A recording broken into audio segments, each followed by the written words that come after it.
ഭരണഘടനയുടെ basic structure അടിസ്ഥാന ശിലക്ക് മാറ്റം വരുത്താൻ ഏത് ഭൂരിപക്ഷം ഉപയോഗിച്ച് അധികാരത്തിൽ വരുന്നവർക്കും സാധിക്കില്ല എന്നതാണ് Keshavananda Bharati versus state of Kerala. ആ വിധി വന്ന് 51 വർഷം ആരംഭിച്ചിരിക്കുന്നു. 50 വർഷം പൂർത്തിയായി, 51 വർഷത്തിലേക്ക് നാം കടന്നിരിക്കുന്നു. അതുകൊണ്ട് ആ വിധിയാണ് നമ്മുടെ മുന്നോട്ടേക്ക് നയിക്കുന്ന വികാരം. ആർക്കൊക്കെ എങ്ങനെയൊക്കെ പാർലമെന്റിൽ ഭൂരിപക്ഷം ലഭിച്ചാലും ബേസിക് സ്ട്രക്ചർ അടിസ്ഥാനശില ഭരണഘടനയുടെ മാറ്റാൻ ആർക്കും സാധിക്കില്ല എന്ന ആ വിധിയാണ് നമ്മളെ മുന്നോട്ടേക്ക് നയിക്കുന്നത്. ഈ ഭരണഘടനയും ഈ ജനാധിപത്യവും ഈ മതനിരപേക്ഷതയും എല്ലാം നിലനിർത്തിക്കൊണ്ട് തന്നെ നമുക്ക് മുന്നോട്ട് പോകാൻ സാധിക്കണം. ആ നിലയിൽ നമുക്ക് മുന്നോട്ട് പോകാൻ സാധിക്കുമെന്ന വിശ്വാസമാണ് എനിക്കുള്ളത്. ഞാൻ ഇനി ദീർഘിപ്പിക്കുന്നില്ല.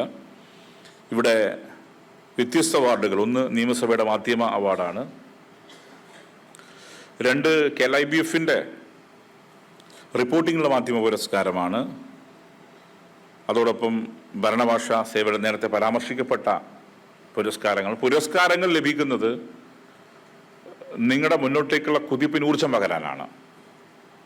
എല്ലാവർക്കും പുരസ്കാരം കൊടുക്കാൻ സാധിക്കില്ല. വളരെ ക്രെഡിബിളായ ഒരു പാനലാണ് നിങ്ങൾ തിരഞ്ഞെടുത്തിരിക്കുന്നത്. അതിനർത്ഥം മറ്റുള്ളവർ മോശം എന്നുള്ളതല്ല. നിങ്ങൾക്ക് മുന്നോട്ടേക്ക് പോകാൻ ഒരു കരുത്ത് പകരുന്ന, ഒരു ഊർജമായി, ഒരു ഇന്ധനമായി ഈ അവാർഡുകൾ മാറും. അവാർഡുകൾ നേടുന്നവർ നാം മനസ്സിനകത്ത് ഉയർത്തിപ്പിടിക്കേണ്ട ബോധം ആരുടെ പ്രലോഭനങ്ങൾക്കും വഴങ്ങാതെ രാജ്യത്തെ ജനതയെയും ജനാധിപത്യവും സംരക്ഷിക്കുന്ന രീതിയിലുള്ള ശരിയായ വാർത്തകൾ മാത്രമേ കൊടുക്കുകയുള്ളൂ എന്നുള്ളത് തന്നെയാണ്. അതായിരിക്കണം ഒരു മാധ്യമ പ്രവർത്തകനെ മുന്നോട്ടേക്ക് നയിക്കേണ്ട വികാരം. സ്വദേശാഭിമാനി രാമകൃഷ്ണപിള്ളയെ കുറിച്ച് നാം അഭിമാനം കൊള്ളുന്നു. എന്തുകൊണ്ട് അതിനുശേഷം നമുക്ക് അങ്ങനെ ഒരു പേര് തിരിച്ചു പറയാൻ സാധിക്കുന്നില്ല? സ്വദേശാഭിമാനിയെക്കുറിച്ച് നാം അഭിമാനത്തോടെ പറയും. അതുകൊണ്ട് ഇനിയുള്ള കാലത്ത് അത്തരം സ്വദേശാഭിമാനികൾ ഉണ്ടാവേണ്ട കാലമാണിത്. കാരണം സ്വദേശാഭിമാനിയുടെ ചരിത്രമൊന്നും ഞാനിവിടെ ഓർമ്മിപ്പിക്കാൻ ആഗ്രഹിക്കുന്നില്ല.